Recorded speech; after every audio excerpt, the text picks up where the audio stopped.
presta bastante atenção. Hoje e durante algum tempo eu vou trabalhar com vocês as competências do Enem. Claro, se a maior preocupação de boa parte de vocês em relação à redação é o Enem, eu vou apreciar alguns detalhezinhos que, claro, que serve pra galera que faz o Enem. São as competências específicas do Enem.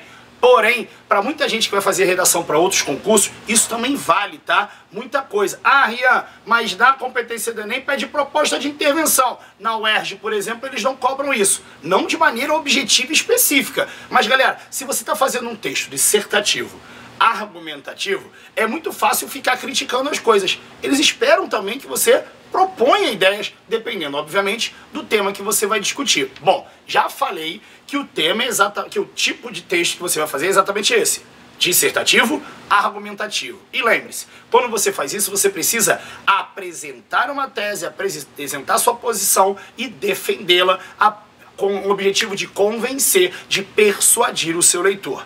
Mas, galera, se tem uma coisa que muita gente pergunta é o seguinte: Rian, cai gramática no Enem? Quando a gente fala em cai gramática, acho que a primeira coisa que vem à cabeça dos alunos é objeto direto, objeto indireto, morfologia, formação de palavras, complemento nominal, oração subordinada, substantiva. Pois é, quando se pergunta cai gramática cai. Cai estilística com as figuras de linguagem, cai a parte de semântica, isso tudo é gramática. Só que quando a gente fala em norma, crase, regência, concordância, o que cai e derruba muita gente vai te derrubar exatamente aí na redação do Enem. Por quê? Dentre as 5 opções, uma delas fala especificamente sobre o aspecto gramatical, que é qual? A primeira competência. A competência 1 do Enem diz o seguinte: demonstrar domínio da modalidade escrita formal da língua portuguesa, ou seja, respeitar a norma gramatical. Gente, eu tenho um aluno maravilhoso, Gabriel Guimarães. Um abraço, Gabriel. Gabriel fez uma redação excepcional, mantendo o padrão que ele utilizou durante todo o ano letivo. E foi o seguinte: quando ele chegou, recebeu o seu espelho, recebeu sua nota, ele tirou 980. Eu não esperava nada diferente. E aí o Gabriel veio falar pra mim: Rian, sabe onde eu perdi os 20 pontos? Na competência 1. Exatamente nos aspectos gramaticais. Errou uma regência, uma concordância, uma crase. O que acontece, galera? Ter conhecimento da norma é fundamental para você, na hora de redigir seu texto pode ser, contar conteúdo maravilhoso, mas lembra que você tem que obedecer a determinadas normas. Lembra que você tem que obedecer a determinadas regras. Vejam só o que dizem. Isso aqui, ó, é texto da cartilha do Enem, da cartilha do participante do Enem de 2017. Vejam só. A primeira competência avalia o domínio da modalidade de escrita formal da língua portuguesa.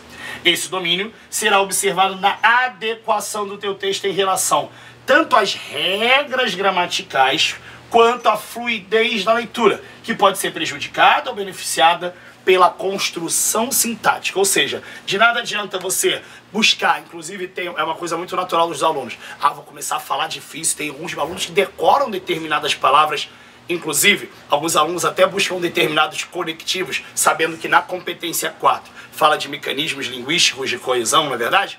Quando eles mencionam determinados elementos, eles utilizam determinados conectivos para impressionar. Olha, outrossim. Você nunca usou outrossim no dia a dia, mas na redação tá aprendendo a usar, não é? Pois é. De que adianta você usar um outrossim bonitão dentro da redação se você sequer sabe concordar sujeito com verbo, ou verbo com sujeito?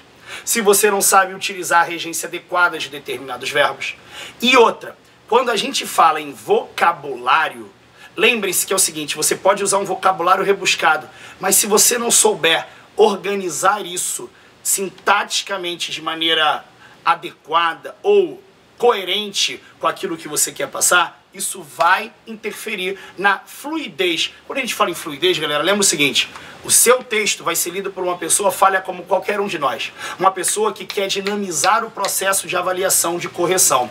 Se você não se expressar e não organizar suas ideias de maneira organizada, se você não apresentar de uma maneira bem estruturada, vai acabar implicando também vai complicar a compreensão da informação por parte do avaliador. Então, preocupem-se com esse aspecto. Olha só, quando a gente fala em parte gramatical, Aqui especificamente ele está mencionando, dá uma olhadinha aqui, ó.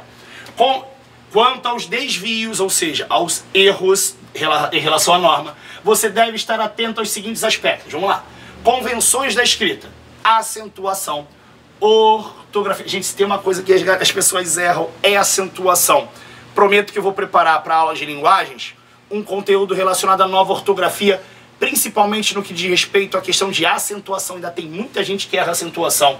Ortografia, separação silábica, tem gente, eu já vi, caraca, dia desse eu corrigi numa redação, foi bom lembrar. Conhece, o aluno botou com, C-O-N, e S com H. Gente, a pessoa não soube separar a sílaba. Errou a separação de sílaba, uma coisa absurda. Era C-O-N com E-C.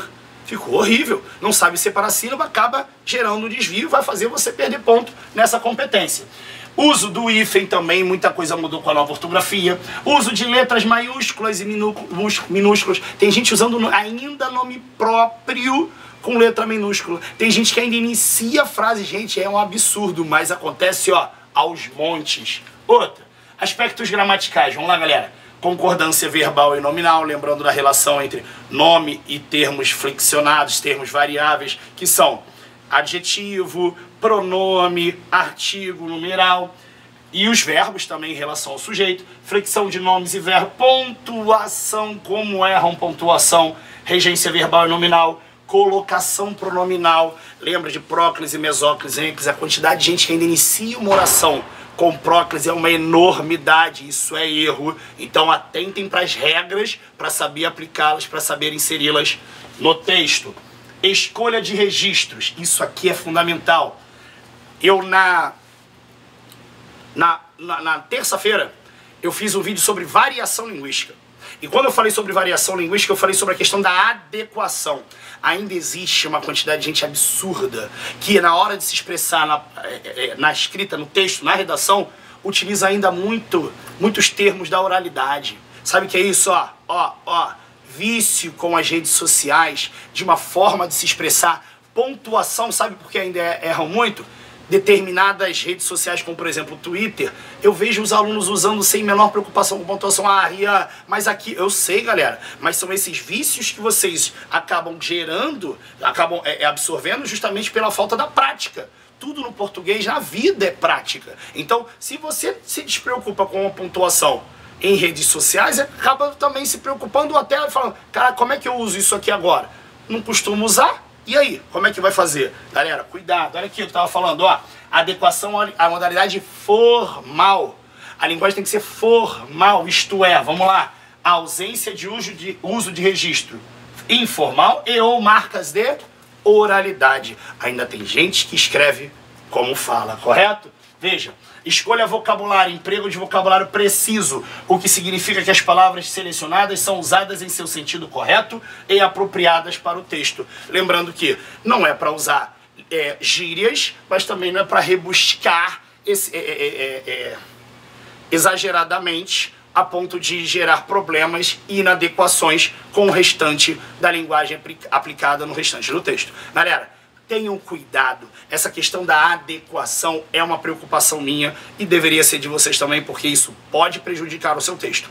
Competência 1 vale 200 pontos, assim como as outras competências. Não deixem de se preocupar com a parte gramatical. Eu sei que muitos de vocês se preocupam com as questões e a redação acaba ficando de lado. Quando a gente estuda para o Enem, muitas vezes a gente deixa de estudar regência, crase, concordância, pontuação. Lembre-se, tudo é importante. A língua portuguesa é um todo. Então você também tem que se preocupar com esse aspecto. Galera, primeira aula, vamos ter muito mais coisa pela frente. Vamos falar das outras competências e vários outros encontros. Galera, vamos estudar!